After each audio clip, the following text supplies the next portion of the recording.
అపోస్తలుల కార్యం 10వ అధ్యాయము మొదటి నుంచి కొన్ని వచనాలు చదువుకుందాం. అపోస్తలుల కార్యములు 10వ అధ్యాయం. ఇటలీ పటాలంలోని పటాలములో శతాధిపతి అయిన కొర్నేలి అను భక్తిపరుడొకడు కైసరులో ఉండెను. అతడు తన ఇంటి వారందరితో కూడా దేవుని యందు భయభక్తులు గలవాడై ఉండి ప్రజలకు బహుధర్మములు చేయుచు ఎల్లప్పుడూ దేవునికి ప్రార్థన చేయవాడు. పగలు ఇంచుమించు 3 గంటల వేళ దేవుని దూత అతని యొద్దకు వచ్చి, కొర్నేలి అని పిలుచుట దర్శనమందు తేటగా అతనికి కనబడెను. అతడు దూత వైపు తేరి చూచి భయపడి, ప్రభువా ఏమని అడిగాను. అందుకు దూత, నీ ప్రార్థనలను నీ ధర్మకార్యములను దేవుని సన్నిధికి జ్ఞాపకార్థముగా చేరినవి. ఇప్పుడు నీవు యొప్పేకు మనుషులను పంపి పేతురు మారు పేరు గల సీమోనును పిలిపించు. అతడు సముద్రపు ధరనున్న సీమోను అను ఒక చర్మకారుని ఇంట దిగి ఉన్నాడని అతనితో చెప్పాను. అతనితో మాట్లాడిన దూత వెళ్ళిన పిమ్మట అతడు తన ఇంటి వారిలో ఇద్దరిని తన యొద్ద ఎల్లప్పుడూ కనిపెట్టుకొని ఇండు వారిలో భక్తిపరులకు ఒక సైనికుని పిలిపించి వారికి ఈ సంగతులన్నీ వివరించి వారిని యొప్పేకు పంపాను. దేవుని నామానికి స్తోత్రం కలుగును గాక. ఒకసారంట ఒక కొడుకు ఒక తల్లి ఉన్నారంట. ఆ భర్త చనిపోయాడు, ఒకే కొడుకు. ఆ కొడుకుని అద్భుతకరంగా ఆ తల్లి కష్టపడి చదివిపించిందంట. చదివించిన తర్వాత అతను విదేశాలకు వెళ్ళి బాగా సంపాదిస్తున్నాడు. ఆ తల్లి మరి ఇక్కడ ఉండి తన పని తను చేసుకుంటున్నది. అయితే ఒకరోజు మా అమ్మ ప్రేమను సంపాదించుకోవాలని ఆమెకు కావలసిన అన్ని చీరలు, కావలసినంత బంగారము, ఆమె చూడనంత డబ్బు తెచ్చి, అమ్మ ఇవన్నీ నీ కొరకు తెచ్చినాను, నీ ప్రేమ కావాలి అమ్మా అని అడిగాడంట. అడిగితే ఆ తల్లి అందంట, నాయనా ఇవన్నీ కాదు కానీ ఆ కుమారుడితో అందంట, ఒక్క రాత్రి నీవు నాతో పండుకో, ఆ చిన్నప్పుడు ఎలాగుంటివో అలాగ పండుకో అని ఆ తల్లి అడిగిందంట. అడిగితే, ఏమ్మా ఇంత బంగారము, ఇన్ని డబ్బులు, ఎన్ని చీరలు ఖరీదైనవి తెచ్చిపెడితే ఈ ప్రేమ పొందుకోనా అంటే, లేదు లేదు నీవు చిన్నప్పుడు ఎలాగైతే నా ప్రక్కలో నువ్వు పండుకుంటున్నావో అలాగ పండుకో అనిందంట. కానీ ఆ తల్లి యొక్క ప్రేమను పొందుకోవడానికి ఏం చేశాడంటే ఆ కుమారుడు సరేనమ్మా అన్నాడంట. సరే అన్న తర్వాత పండుకున్నారు. అర్ధరాత్రి ఆ తల్లి లేచి, నాయనా నీళ్ళి అనిందంట. నీళ్ళి అంటే ఆ కుమారుడు నీళ్ళిచ్చాడు. నీళ్ళిచ్చిన తర్వాత ఆ బెడ్ మీద కొన్ని నీళ్లు పోసిందంట. ఛీ! అమ్మాయి నీళ్లు పోసింది కదా అని విసుక్కున్నాడంట. మళ్ళా పండుకున్నాడు అలాగే. మళ్ళా రెండవసారి ఆ తల్లి కొన్ని నీళ్ళు మళ్ళీ నీళ్ళు అడిగింది. కొన్ని నీళ్లు తాగి మళ్ళీ బెడ్ మీద నీళ్లు పోసిందంట. నీళ్లు పోస్తే అబ్బబ్బబ్బా! ఈ అమ్మతనం సాలైపోయింది ముసలోందని అనుకోని మళ్ళీ సర్దుకొని అలాగే ఉన్నాడంట. మళ్ళా తెల్లవారుజామున మరొకసారి ఆ తల్లి మళ్ళీ నీళ్ళు అడిగిందంట. నీళ్ళు అడిగితే అప్పుడు మళ్ళా కొన్ని తాగి ఆ బెడ్ మీద మళ్ళీ నీళ్లు పోసిందంట. అప్పుడు ఆ కుమారుడు కసురుకున్నాడంట. ఏంటమ్మా నువ్వు ఇంత ఇది చేస్తున్నావు? నీళ్లు పోసేస్తావు పండుగ ఖరీదైన బెడ్డు అన్నాడు. అప్పుడు ఆ తల్లి అందంట, బాబు నీ బంగారము, నీ డబ్బులు, నీ హోదా, నీ చీరలతో కాదు నాకు ప్రేమ. చిన్నప్పుడు 3 సంవత్సరాల వరకు నా ప్రక్కలో ఎంత యూరిన్ చేసినావో, ఎన్నిసార్లు పోసినా, ఎంత ఖరీదైన బట్టలు కట్టుకున్నా నేను సహిస్తూ కడుక్కొని నాకు నీ ప్రేమను చూపించాను. ఇప్పుడు నా ప్రక్కలో పడుకొని నీళ్లు పోస్తేనే ఇంత ప్రేమ లేకుండా మాట్లాడుతున్నావు. కాబట్టి ఎత్తుకున్నా, మరి పండుకున్నా, నీవు ఎంత యూరిన్ చేసినా సహించాను. నా ప్రేమను నీకు చూపించాను అని ఆ తల్లి చెప్పిందంట. అప్పుడు ఆ ధనముతో కాదు గానీ దేవుని తల్లి ప్రేమను పొందుకున్నది. ఆ చిన్నప్పుడు చూపించిన ఆ ప్రేమకు మనం ఏమి గూడా వర్ణించలేం. అలాగే ఈ మనం చదువుకున్న లేఖన భాగంలో కూడా ఒక శతాధిపతి ఇతను ఎవరంటే ఇటలీ పటాలమనబడిన పటాలములో శతాధిపతి అయిన కొర్నేలి ఇతనికి ఒక బిరుదు కూడా ఉంది. ఏమందండి? భక్తిపరుడొకడు కైసరులో ఉండెను. ఈ కొర్నేలి అని భక్తిపరుడొకడు కైసరులో ఉన్నాడు. ఈ కొర్నేలి కైసరు దేశంలో మరి భక్తిపరుడుగా ఉన్నాడు. ఒక శతాధిపతి, ఒక అధికారి, ఒక నాయకుడు, సైన్యాధిపతి. ఇతను భక్తిపరుడు. భక్తిపరుడు. ఈ దినాల్లో చాలామంది క్రైస్తవులను చూస్తే భక్తులు వచ్చిర్రు అంటారు. మన ఉద్యోగాలు చేసే కాడ గాని, మన ఇంట్లో గాని, మన ఇరుగు పొరుగు వారు గాని, మనకి సరిపోని వారు కూడా పెద్ద భక్తిపరులు అంటారు. యెస్. నిజమే. దేవుని నామంలో మనము భక్తులమే. కారణం ఏంటంటే, దేవుని నమ్ముకొని, ప్రార్థన చేసుకొని సాగిపోతుంటే భక్తిపరులు అంటారు. మరి అదే అన్యులు పోత చెట్టుకు, పుట్టుకి ఇట్లా అనుకుంటూ పోతారు. వాళ్ళు భక్తులు కాదా? ముస్లింలు గూడా ఆ మసీదులో దర్గాలో చూసి ఇట్లా అనుకుంటారు. వాళ్ళు భక్తులు కాదా? అంటే వాళ్ళు భక్తులు కాదు గానీ, సజీవమైన దేవుణ్ణి ఆరాధిస్తున్న మనము, ఆయన రక్తంలో కడగబడిన మనము, విశ్వాసములో ఎదిగిపోతున్న మనము, ఈ విధంగా ప్రార్థనలో సాగిపోతున్న మనము భక్తిపరులం. దేవుని యందు ఉండేవాడు. అతడు తన ఇంటి వారందరితో కూడా దేవుని యందు భయభక్తులు గలవాడై ఉండి, ప్రజలకు బహుధర్మము చేయుచు ఎల్లప్పుడును దేవునికి ప్రార్థన చేయువాడు. ఎల్లప్పుడు, అప్పుడప్పుడు గాదు. మన వాళ్ళు అప్పుడప్పుడు వస్తారు. ఎప్పుడెప్పుడు అంటే క్రిస్మస్‌కొస్తారు, గుడ్ ఫ్రైడేకొస్తారు. లేదంటే ఏదైనా ఫంక్షన్ ఉంటే అలాగ ప్రార్థనకొచ్చినా వాళ్ళు ఊకే కూర్చోరు. త్వరగా ముగించండి అంటారు. కానీ ఈ భక్తిపరుడు, ఈ కొర్నేలి, ఈ శతాధిపతి, ఈ అధికారి తన ఇంటి వాళ్ళందరితో కూడా దేవుని యందు భయభక్తులు గలవాడయండి. దేవుని యందు భయభక్తులు గలవాడయండి ఏం చేసేవాడంటే, ఆ శతాధిపతి ప్రజలకు బహుధర్మము చేయుచు.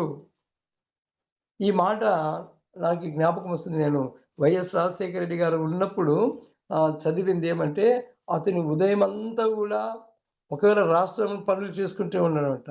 సాయంకాలం అయితేనే 8 గంటలకి ఖచ్చితంగా ఇల్లు చేరుకొని, భార్య, పిల్లలతో కలిసి ప్రార్థన చేసేవాడంట.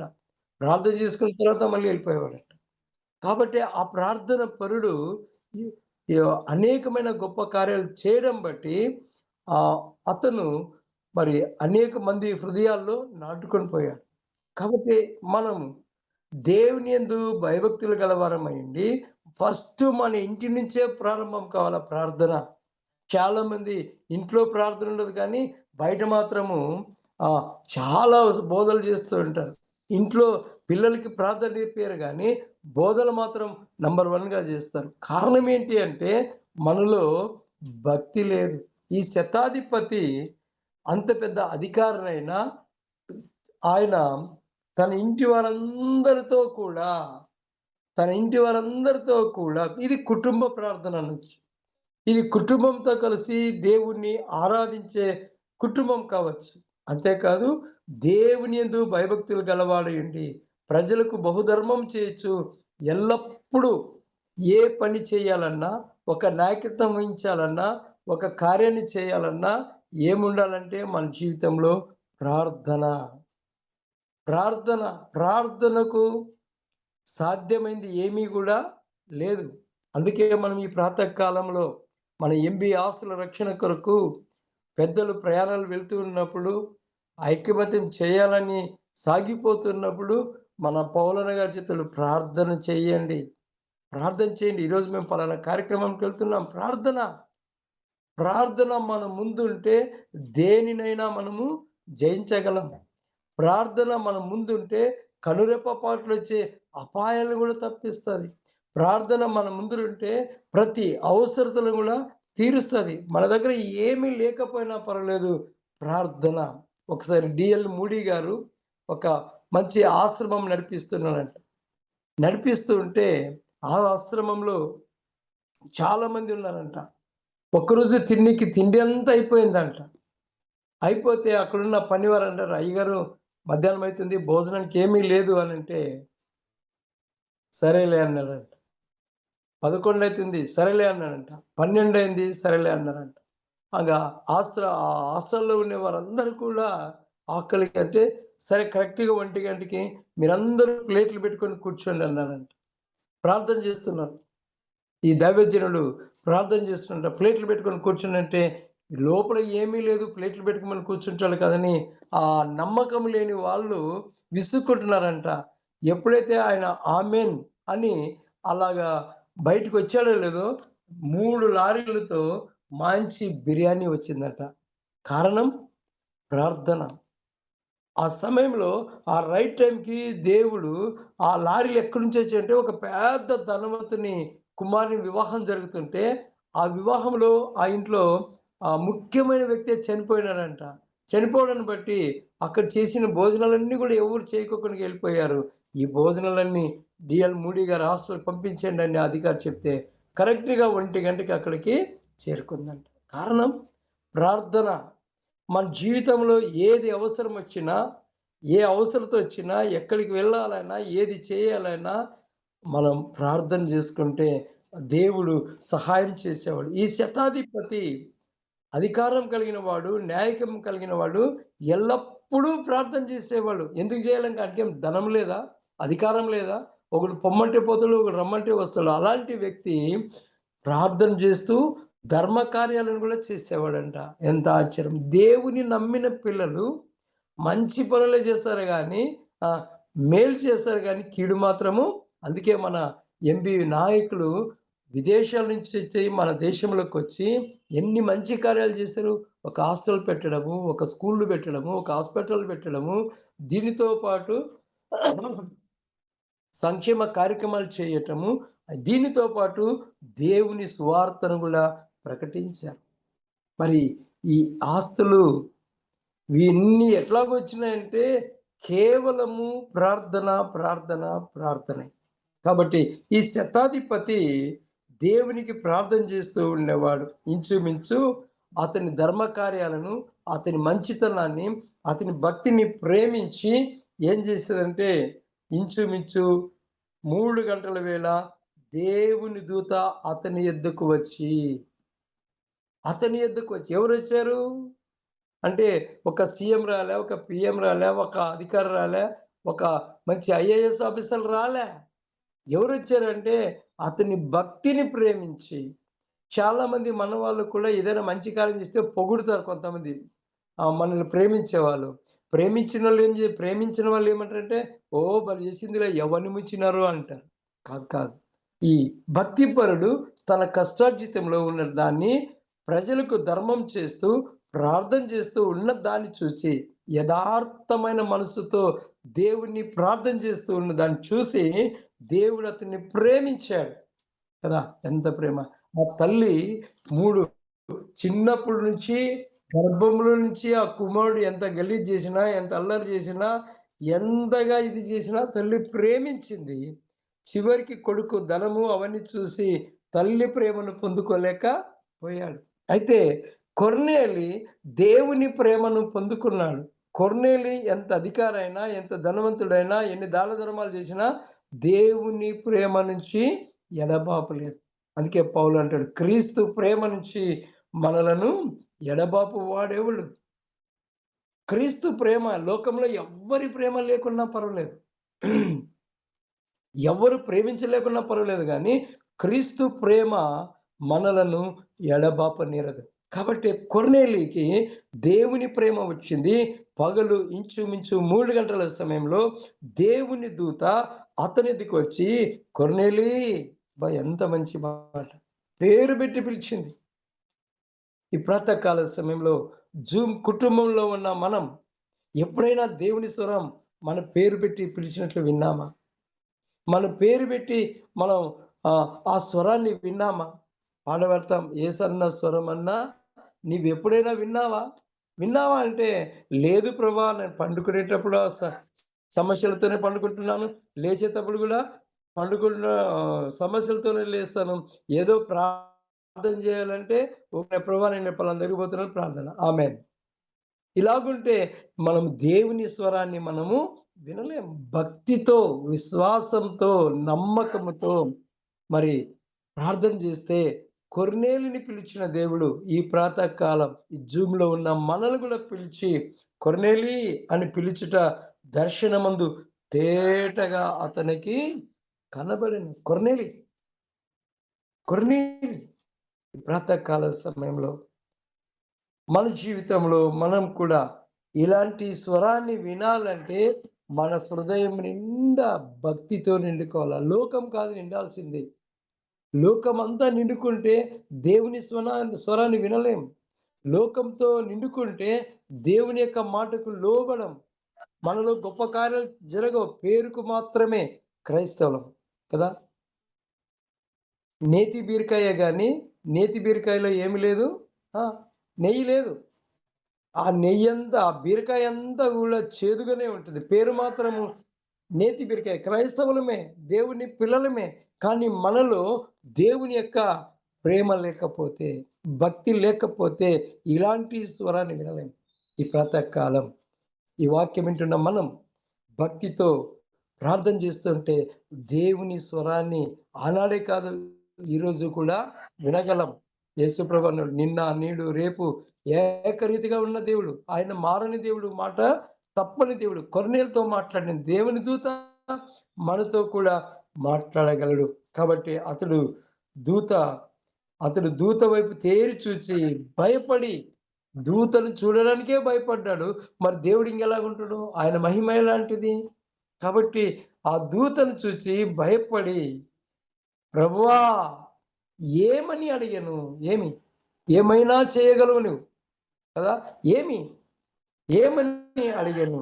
అందుకు దూత, నీ ప్రార్థనలను, నీ ధర్మ కార్యములను దేవుని సన్నిధికి జ్ఞాపకార్థముగా చేరినవి. దేవుని సన్నిధానంలో జ్ఞాపకార్థంగా చేరినవి. జ్ఞాపకార్థ కూడికని పెట్టుకుంటారు కానీ, వాళ్ళు జ్ఞాపకం చేసుకునేదే లేదక్కడ. వాళ్ళ గురించి సాక్ష్యం చెప్పమంటే, ఆ కుటుంబాల గురించే చెప్తారు. కానీ ఇక్కడ కొర్నేలి చేసిన దాన ధర్మములు, కొర్నేలి చేసిన ప్రార్థనలను, కొర్నేలి చేసిన ప్రార్థనను దేవుడు జ్ఞాపకం చేసుకున్నాడు. నీకు ఏం అవసరం వచ్చినా దేవుడు జ్ఞాపకం చేసుకోవాలి కానీ, మనుషులను జ్ఞాపకం చేసుకుంటే ప్రయోజనం లేదు. మనుషులను జ్ఞాపకం చేసుకుంటే మనకి మన్నే దొరికేది కదా! కాబట్టి ప్రాతకాలం ఈ ఆఖరి దినాల్లో ఉన్న మనం దేవుని సువార్త మూయబడడానికి వచ్చిన ఈ దినాల్లో దేవుడు మనలను జ్ఞాపకం చేసుకున్నట్లు మనం ఇప్పటి నుంచే బాగా ప్రార్థన చేయాలి. ప్రతి అవసరతలు తీరినట్లు జ్ఞాపకార్థంగా ఇప్పుడు ఇప్పుడు ఏం చేసింటే, నీవు ఎప్పేకు మనుషులను పంపి పేతురు అను మారు పేరు సీమోనును పిలిపించుము. అతడు సముద్రం దరినున్న సీమోనను ఒక చర్మకారుని ఇంట దిగి ఉన్నాడని అతనితో చెప్పాను. ఇప్పుడు ఏం చేయాలి నువ్వు? ఏమని అడిగితే జవాబు వచ్చింది. ఏం చేయమంటాడంటే, సముద్రం దరినున్న సీమోనను ఒక చర్మకారుని ఇంటి దగ్గర పేతురు అనే దైవజనుడు ఉన్నాడు. పేతురు అనే సేవకుడు ఉన్నాడు. అక్కడికి వెళ్ళు. ఎంత మంచి మాట. ఒక ధనవంతుని, ఒక శతాధిపతిని, ప్రార్థన పరుని, దైవ సేవకుని దగ్గరకు పంపించింది. ఈ దినాల్లో సేవకులకు ఫోన్లు చేసి ప్రార్థన చేపించుకుంటారు. సేవకుని దగ్గరికి మాత్రం రారు కానీ, సేవకులే వాళ్ళ ఇంటికి రావాలి. ఈ దినాల్లో అలాంటి సేవకులు ఎక్కువైపోయారు. ఇలాంటి సేవకులు ఏమైపోయారంటే, ఆ ఇంటికి పోతే ఏమిస్తారు, ఈ ఇంటికి పోతే ఏమిస్తారు, ఆ నాయకుడి దగ్గరికి ఈ ఈ తుచ్చమైన ఆలోచనలు మనకు ఉండకూడదు. మనం ఏం చేయాలంటే ప్రార్థన. అందుకే మనుషులు నమ్ముకున్నట కంటే, అధికారులు నమ్ముకున్నట కంటే యెహోవాను ఆశ్రయించుట మేలు. మనం దేవుని పిల్లలము, సత్యమైన దేవుడిని ఈ ప్రపంచానికే తెలిసి కాసే మన మీద దాడులు చేస్తున్నప్పటికీ, మన దేవుడు మనల్ని ఎప్పుడు కూడా చెయ్యి విడిచే దేవుడు కాదు. ఆ శతాధిపతికి చెప్తున్నాడు, నీవు ఆ చర్మకారుని ఇంటి దగ్గర, సముద్రం దగ్గర అడ్రస్ అంతా చెప్పేస్తుంది ఆ దూత. అక్కడ ఒక దైవజనుడు, పేతురు నువ్వు వెళ్ళి ఏం చేయమంటే, అతనితో మాట్లాడిన దూత వెళ్ళిన పిమ్మట తన ఇంటి వారిలో ఇద్దరిని తన యొద్ద ఎల్లప్పుడూ కనిపెట్టుకుని ఇంటి వారిలో భక్తిపరుడొకడు ఒక సైనికుని పిలిచి, ఆ సైనికుడికి ఇలాంటి వాడు, ఈ అధికారి దగ్గర, ఈ శతాధిపతి దగ్గర ఒక సైనికుడు కూడా భక్తిపరుడే. నాయకుడు ఎలాంటి వాడైతే అతని శిష్యులు కూడా అలాంటి వారే. మనం అంటాం ఈ ప్రాతకాలం మరి జూమ్ కుటుంబంలో మన నాయకుడు కదా! మరి పౌలన్న గారు ప్రార్థన పరుడు. పాట పాడగలడు, వాక్యం చెప్పగలడు, ప్రార్థన చేయగలడు, అవసరమైతే సహాయము కూడా అందించగలడు. ఇలాంటి నాయకుడు వెంట ఉంటే అది ఎంత దీవెనో. కాబట్టి ఇక్కడ ఈ శతాధిపతి ఈ శతాధిపతి దగ్గరున్న శిష్యుడు కూడా సైనికుడు, ప్రార్థనపరుడు, భక్తిపరుడు. కాబట్టి ఉదయకాలం మనం ఈ ప్రార్థన గ్రూప్‌లో ఉన్న మనమందరము కూడా ఒకవేళ వేరే వేరే సంఘాలు ఎన్నో ఉండొచ్చు గానీ, మనము ఒక చిన్న గుంపుగా ఉన్న మనము ఆశీర్వాదకరంగా ఉన్నాం. నాకు తెలుసు అది. ఎందుకనంటే ఇక్కడికొచ్చిన వారందరూ కూడా ఆశీర్వదించబడిన వారే. అందుకే వాక్యం ఉంటది గదా! యెహోవా చేత ఆశీర్వదించబడినవాడా నిద్రపోవద్దు. ఇంకా లేచిందేం పని జేసుకోవద్దు. ఏం జేయమన్నాడు? లోపలికి రా, లోపలికి రా. ఇప్పటికి 1400 పై చిలుకుతో దేవుని సన్నిధానంలో ఎన్నెన్నో కార్యాలు, ఎన్నెన్నో అద్భుతాలు చూసాం. కాబట్టి ఆహ్, ఆ యొక్క కొర్నేలికి దేవుడు చెప్పాడు. ఆ సైనికుడిని పంపించి కనిపెట్టుకొనిండు వాళ్ళు భక్తిపరుడు ఒక సైనికుడిని పిలిచి వారికి సంగతులన్నీ వివరించి వారిని యొప్పేకు పంపెను. ఎంత మంచి మాట. నేనే ఎందుకు వెళ్ళాలా? నా దగ్గర ఉన్న వాళ్ళు కూడా దైవ సేవకుని దగ్గరికి వెళ్ళి ఆశీర్వదించబడాలని ఆయనలో ఒక మంచి మనస్సు. నేను ఈ పలానాది సహాయం చేశానని చెప్పుకోవడానికి వెళ్ళలేదాయన. నేను పలానా ప్రార్థన పరుడని చెప్పుకోవడానికి వెళ్ళలేదు కానీ, తన దగ్గర ఉన్నవారు అంటే మన గురించి వేరే వాళ్ళు మన సాక్ష్యం చెప్పాలా.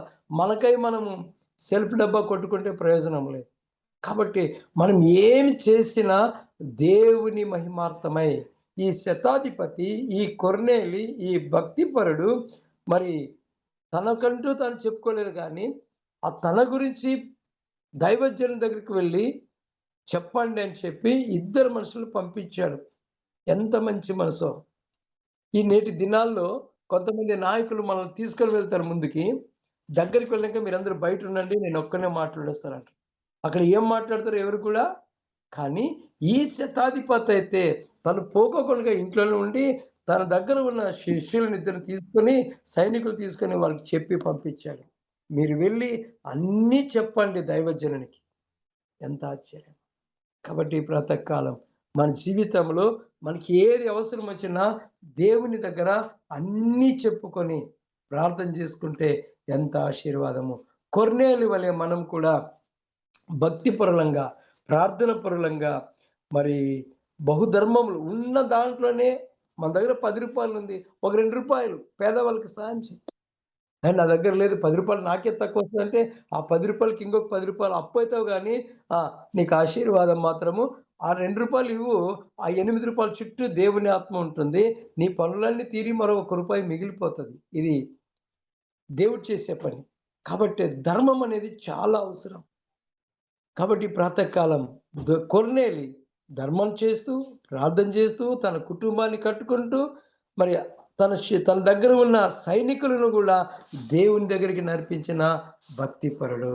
కాబట్టి మన జీవితంలో మనం పనిచేస్తున్న స్థలంలో కానీ, మన ఇంటి ముందు గాని, మన ఇంటెనక గాని, ఎక్కడైనా కానీ దేవుని పని చేస్తే దేవుడు మనల్ని ఎప్పుడు కూడా జ్ఞాపకం చేసుకొని, తన స్వరాన్నిచ్చి, మన పేరు పెట్టి పిలిచి మనల్ని ఆశీర్వదిస్తాడు. కనుక ఈ ప్రాతకాలం కొర్నేలిని ఆశీర్వదించిన దేవుడు, కొర్నేలి సైనికులను ఆశీర్వదించిన దేవుడు, ఈ ప్రాతకాలం జూమ్ కుటుంబంలో ఉన్న మనల్ని, మన కుటుంబాలని, మన పిల్లలను, మనం చేస్తున్న పనులను, మన సంస్థ కొరకు పాటుపడుతున్న నాయకులందరిని కూడా దేవుడు ఆశీర్వదించి దీవించడానికి పరిశుద్ధాత్మ దేవుడు మనకు సహాయం చేయునుగాక.